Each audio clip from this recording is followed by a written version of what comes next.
Hello everyone, मैं अनिल कुमार सिंह स्वागत करता हूं आपका आपके यूट्यूब चैनल विश्व भारती क्लासेस में।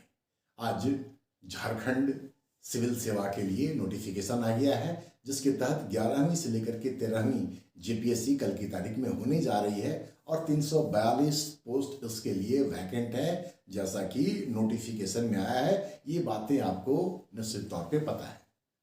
आज कई सारे विद्यार्थियों ने मुझे फ़ोन किया कि सर अब इसकी तैयारी कैसे की जाए, तब जबकि कल उनका झारखंड सचिवालय का एग्ज़ाम है, जिसके लिए वो लंबे समय से लगातार लगे रहे हैं, या फिर 4 को उनका फरवरी में एग्ज़ाम होगा। फिलहाल तो जो लोग भी सचिवालय का एग्ज़ाम देने जा रहे हैं, अभी आपका सारा फोकस बिल्कुल वही होना चाहिए। उसके बाद आप जेपीएससी का सोचिएगा। इस वीडियो में हम जेपीएससी, जिसका कि प्रीलिम्स का डेट 17 मार्च को घोषित किया गया है, हालांकि ये डेट संभावित है, आगे बढ़ सकता है, लेकिन फिलहाल अगर हम इसी डेट को मान करके चलें तो हमें क्या करना चाहिए, कैसे करना चाहिए, इसी बात पर हम थोड़ा सा एक संक्षिप्त चर्चा इस वीडियो में करने जा रहे हैं। पहला बात तो ये जान लीजिए कि सिविल सेवा का जो परीक्षा होता है, इसको आप जब 3 फेज में देखते हैं तो इसको बिल्कुल स्कैटर्ड रूप में नहीं किया जा सकता कि पहले प्रीलिम्स की तैयारी कर लें, फिर मेंस की कर लेंगे, या फिर इंटरव्यू की कर लेंगे। चलिए, अगर इंटरव्यू को थोड़ा किनारे भी करके हम लोग सोचें कि बात ही तो करनी है, तो फिर भी आपका 2 फेज प्रीलिम्स और मेंस, अगर 17 मार्च को इसका संभावित डेट है और उस दिन कल्पना कर लीजिए कि एग्ज़ाम अगर आपका हो जाता है, तो ये तय है कि फिर मई जून में आपका मेंस का भी एग्ज़ाम हो जाएगा। तो कुल मिलाकर के मेंस तक का बात करें, अगर इसी डेट को ये लोग फॉलो करता है, इसको पूरा कर पाता है, तो 5 महीना का वक्त है। ऐसी स्थिति में अगर आप पहले प्रीलिम्स सोचेंगे फिर मेंस सोचेंगे, तो यकीन मानिए आप कहीं के नहीं रहेंगे, बल्कि अगर प्रीलिम्स हो भी गया तो आप मेंस में क्वालिफाई नहीं कर पाएंगे। और आपको पता है कि सिविल सेवा का जो सिलेक्शन होता है वो मेंस के बदौलत होता है, न कि प्रीलिम्स के बदौलत। लेकिन इसका ये कदापि मतलब नहीं है कि प्रीलिम्स का इंपॉर्टेंस नहीं है, क्योंकि प्रीलिम्स ही वो आपको अगला पड़ाव देगा जिस पर आप जाकर के मुख्य परीक्षा में शामिल हो सकते हैं। तो इंपॉर्टेंट तो निश्चित तौर पे दोनों ही हैं। झारखंड में जो हम लोग प्रारंभिक परीक्षा का सिलेबस देखते हैं तो 2 पेपर है, एक जीएस का पार्ट और दूसरा झारखंड का पार्ट। अमूमन ये भी देखा जाता है कि विद्यार्थी जो हैं वो झारखंड वाले सेक्शन पर अपना फोकस बहुत ज़्यादा रखते हैं। उनको लगता है कि झारखंड हम आसानी से कर लेंगे, जीएस को थोड़ा वो पीछे छोड़ देते हैं, उसको इग्नोर कर देते हैं। अभी जो जेपीएससी का बैकलॉग का एग्ज़ाम हुआ 21 जनवरी को, उसके बाद जिन विद्यार्थियों ने दिया था उनमें से कुछ ने मुझे फ़ोन किया कि सर पेपर 2 तो ठीक हुआ, लेकिन पेपर 1 बहुत अच्छा नहीं हुआ, उसमें सेटिस्फैक्शन नहीं हो रहा है। रीज़न वही होता है कि आप एक पर्टिकुलर पेपर पर कुछ ज़्यादा फोकस करते हो और दूसरे पर बिल्कुल भी फोकस करना कम कर देते हो। ये माफ कीजिएगा, ये एक अच्छे विद्यार्थी का गुण नहीं हो सकता है। झारखंड में प्रीलिम्स में पेपर 1 का इंपॉर्टेंस मेरे दृष्टिकोण से ज़्यादा है। वो इसलिए क्योंकि आपको ये भी पता है कि कल के तारीख में जब आप प्रीलिम्स क्वालिफाई करके और मेंस का एग्ज़ाम देने जाएंगे, तो मेंस के दौरान भी आपको प्रीलिम्स से जुड़े हुए ऑब्जेक्टिव क्वेश्चन पूछे जाएंगे।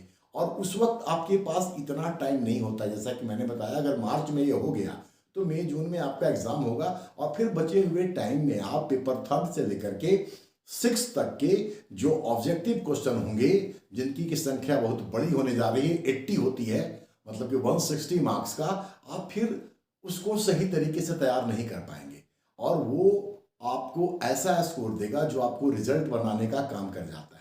कल्पना कर लीजिए कि आपने अगर एक पर्टिकुलर पेपर में 20 क्वेश्चन है और आप 17-18 क्वेश्चन सही कर लेते हैं, तो आप 40 नंबर के एक क्वेश्चन में किसी भी स्थिति में 34 नंबर या 36 नंबर लाने की स्थिति में नहीं होते हैं। डिस्क्रिप्टिव क्वेश्चन की हम बात कर रहे हैं। आउट ऑफ 40 आप 34 नहीं ला पाएंगे, 36 कदापि नहीं ले पाएंगे।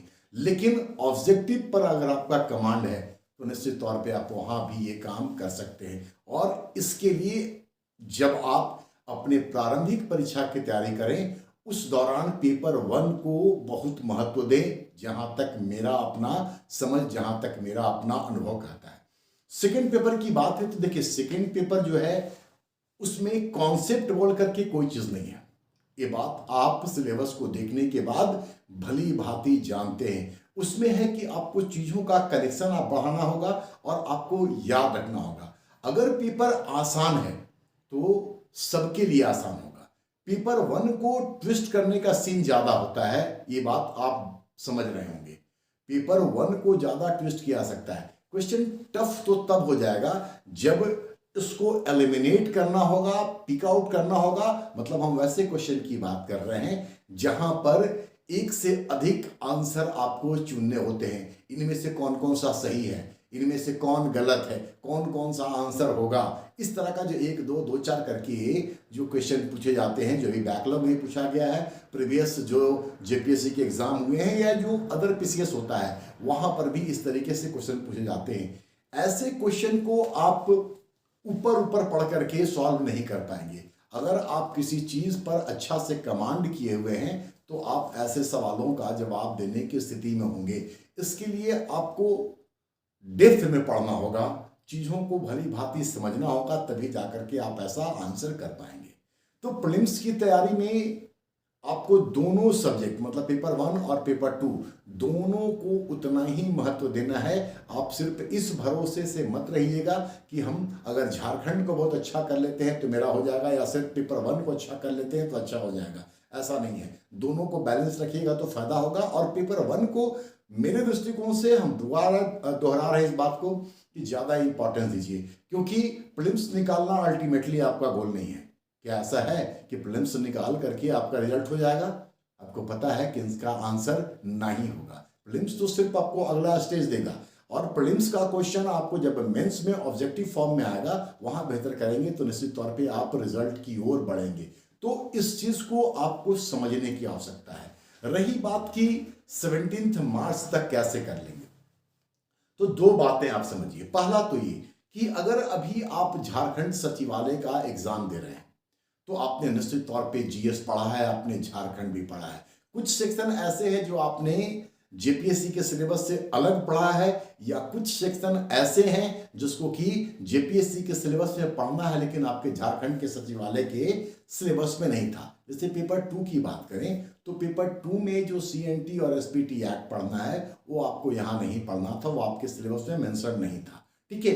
पेपर 1 की बात करें तो आपने यहाँ पर कैपिटल पढ़ा है, आपने यहाँ पर करेंसीज पढ़े हैं, आपने यहाँ पे पुस्तकें पढ़ी हैं, उसके लेखक के नाम, इन चीजों को आपने पढ़ा है। अब इसको थोड़ा अलग करके हम लोग देखें, इन चीजों को हटा दें और बाकी जो आपने पढ़ा है, Indian polity, Indian history, Indian geography, Jharkhand का भूगोल, इतिहास, ये तमाम चीजें, इंडियन इकोनॉमी पढ़ा है, आपने करंट अफेयर्स पढ़ा है, साइंस पढ़ा है, साइंटिफिक पढ़ा है, जो सिलेबस था आपका। ठीक है। तो ये तमाम चीजें यहां पर भी कमोबेश वैसे ही इस्तेमाल होंगी। ऐसा नहीं है कि यहां पर अकबर का रूप बदल जाएगा या संविधान बदल जाएगा या झारखंड का भूगोल और देश का भूगोल बदल जाएगा। चीजें तो वही रहेंगी। फर्क कहाँ है? तो फर्क है डेप्थ का। फर्क है डेप्थ का। क्वेश्चन का स्टैंडर्ड थोड़ा यहां पर ऊपर चला जाएगा, थोड़ा हाई हो जाएगा।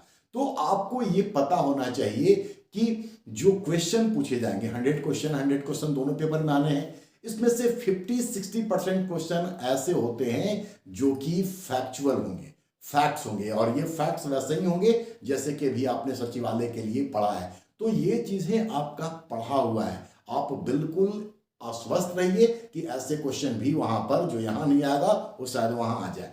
तो आपका पढ़ा हुआ है एक चीज। दूसरा, जो बचा हुआ टाइम है उसमें आप उन टॉपिक्स को पढ़िए जो आपने झारखंड सचिवालय की तैयारी के दौरान नहीं किया था, या फिर जो टॉपिक आपने पढ़ा है उसको थोड़ा और डेप्थ, उसके कॉन्सेप्ट को भी समझने का कोशिश कीजिए। अभी आपने जैसे अकबर के विषय में पढ़ लिया है तो डेट रटे हैं, तो उसकी बाकी चीजों को समझिए। अशोक के धर्म के प्रकृति को बढ़िया समझ लीजिए, ग्लोबलाइजेशन को आप अच्छा तरीके से समझ लीजिए। संविधान में आपने ये तो पढ़ लिया कि संसदीय शासन व्यवस्था ब्रिटेन से लिया गया। संसदीय शासन व्यवस्था क्या होता है, फेडरल स्ट्रक्चर क्या होता है, मतलब इसका जो कॉन्सेप्ट है, ये कॉन्सेप्ट को अगर आप समझने का काम करेंगे, चीजों को बारीकी से अगर आप पढ़ने का काम करेंगे तो आपका कॉन्फिडेंस भी ऊपर चला जाएगा और आप रिजल्ट बनाने वाली स्थिति में भी आ जाएंगे।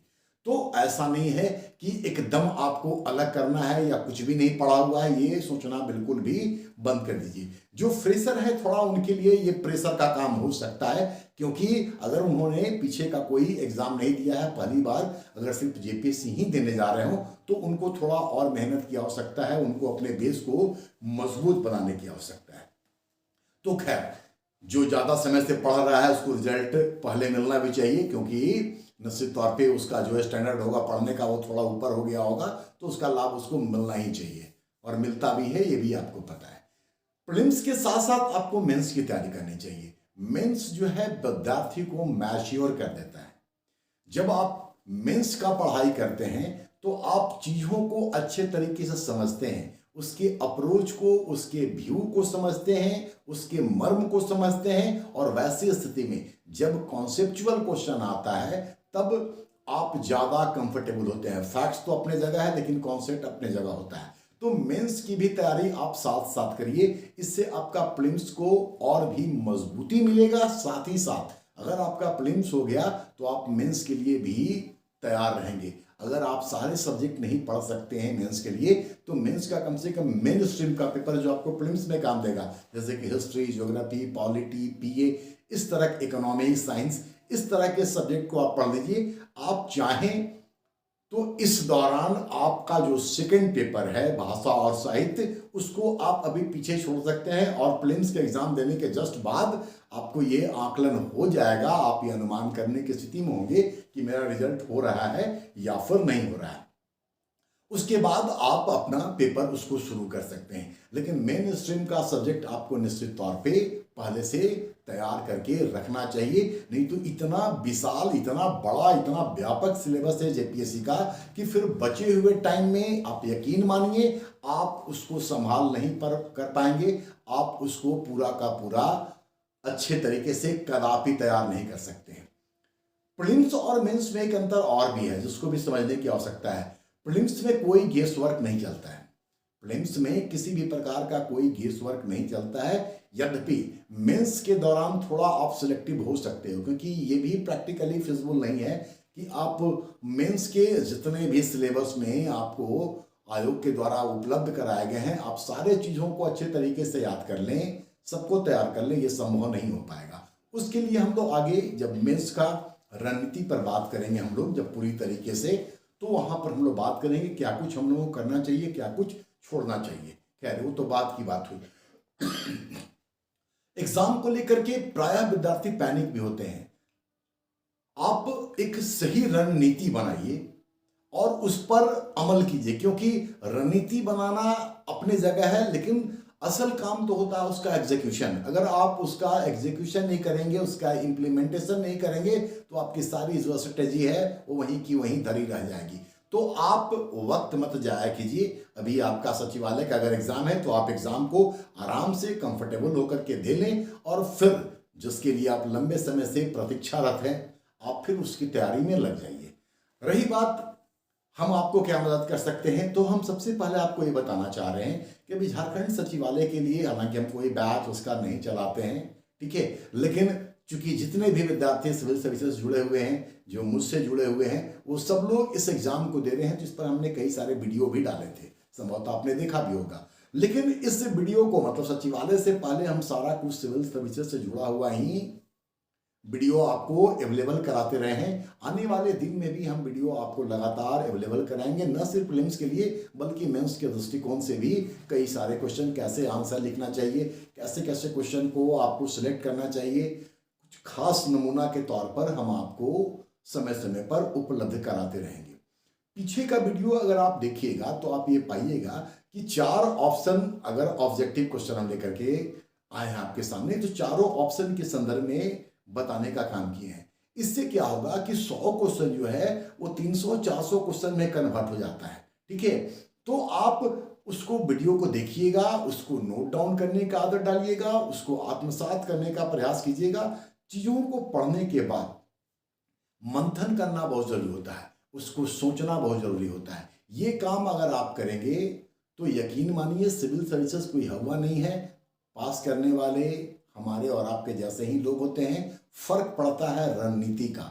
अभी आप सिर्फ और सिर्फ पीटी मत करते रहिए कि प्रारंभिक परीक्षा पे फोकस करना है। आपको साथ साथ मेंस भी देखना होगा, क्योंकि प्रारंभिक परीक्षा अगर आप क्वालिफाई भी कर गए, आगे आपकी तैयारी नहीं है, तो फिर 2.5-3 साल, झारखंड के संदर्भ में हम बात कर रहे हैं, 2.5-3 साल का फिर से आपका इंतजार हो जाएगा। इसलिए रणनीति बनाइए और कोशिश कीजिए कि इस अटेम्प्ट को 2024 में आपका रिजल्ट बन जाए। आप कुछ ऐसा प्रयास कीजिए। हम लोग अपने साइड से प्रयास करते ही रहते हैं। आप अपना सिर्फ ध्यान पढ़ाई पर लगाइए, बाकी करने के लिए हम लोग हैं आपके सामने। जो समस्याएं आएंगी हम लोग अपने अनुभव से दूर करने का प्रयास करेंगे। चलिए, इतनी ही बातें आज हम इस वीडियो में करना चाह रहे थे। आप पहले अभी अपना एग्जाम जो देने जा रहे हैं सचिवालय का, उसको अच्छे से दे लीजिए। ढेर सारी मेरी शुभकामनाएं हैं। एक बार 28 वाले पता नहीं देख पाएंगे, लेकिन शायद 4 फरवरी वाले देख पाए, उनके लिए भी है। वैसे 28 फरवरी वालों को या 28 जनवरी वालों को हमने पहले विश कर दिया है। एक बार फिर से बहुत बहुत धन्यवाद। जल्द मिलते हैं हम लोग, और कई सारा चीज़ हम आपके लिए वक्त वक्त पर लेकर के आएंगे।